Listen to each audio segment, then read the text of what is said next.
Assalamualaikum warahmatullahi wabarakatuh. Selamat datang kembali dalam pembelajaran IPA.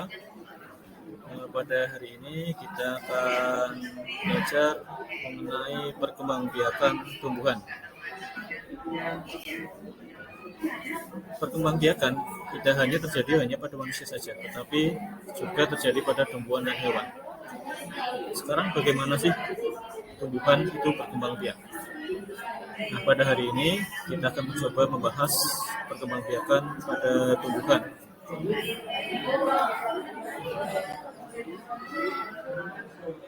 Reproduksi pada tumbuhan atau perkembangbiakan pada tumbuhan itu dibagi menjadi dua macam. Satu yang pertama adalah reproduksi generatif dan yang kedua adalah reproduksi vegetatif.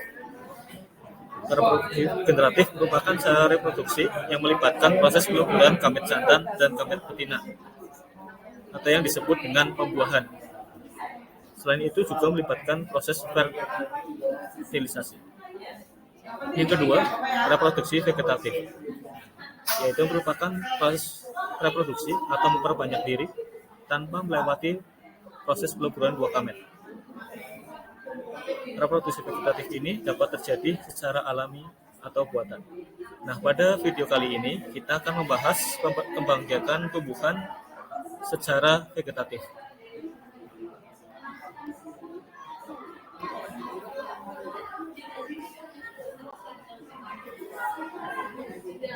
Reproduksi vegetatif secara alami itu dapat dilakukan dengan beberapa cara.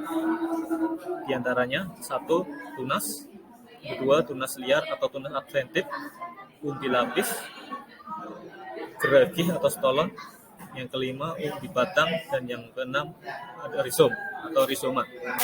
Baik, kita bahas satu-satu. Yang pertama adalah tunas.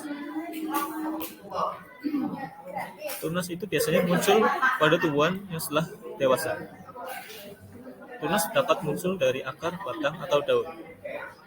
Contoh tanaman yang berkembang biak menggunakan tunas itu seperti pada bambu, tebu, dan pisang. Yang tunasnya muncul lewat akar itu bisa contohnya pada cemara, sukun, dan kesemek.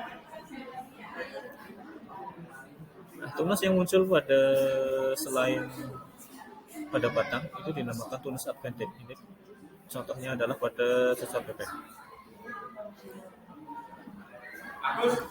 Yang kedua adalah umbi lapis. Umbi lapis merupakan batang yang tumbuh di bawah tanah, berbentuk umbi, menggelembung, berair, dan memiliki sisik daun yang berfungsi sebagai cadangan makanan. Umbi lapis ini nanti akan memiliki tunas samping atau anak umbi lapis yang tumbuh di antara daun, yang akan menjadi tunas samping dan menjadi individu baru yang dapat memisahkan diri dari induknya. Contoh tumbuhannya berkembang biak umbi lapis adalah bawang merah. Selain itu bawang bombay. Yang ketiga adalah stolon atau geragi. Stolon merupakan batang yang menjalar di permukaan atau di bawah tanah. Stolon yang menjulur di atas tanah, contohnya masalah pada pedegan dan stroberi. Sedangkan yang menjalar di bawah tanah misalkan pada rumput.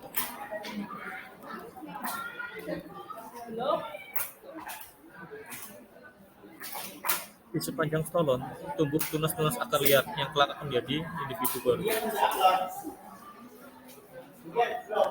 Yang kelima itu adalah umbi batang.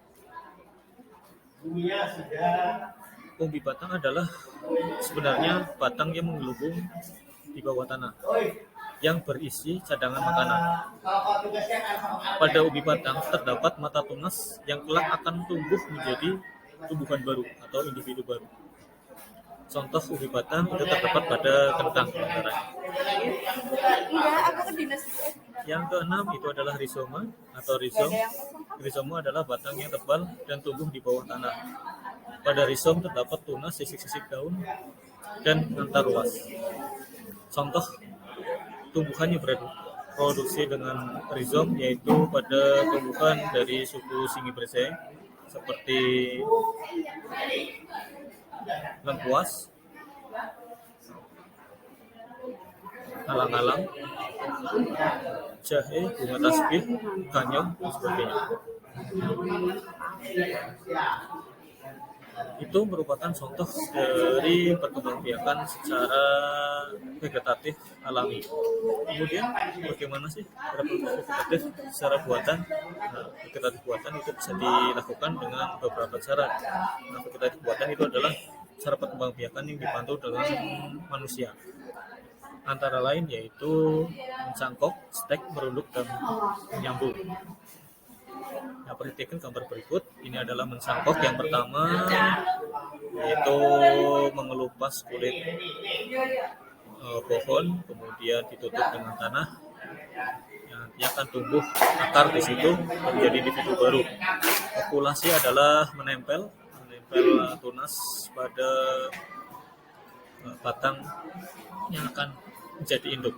Menyambung itu akan menyambung batang dari tanaman lain, kemudian disambungkan pada tanaman lain juga.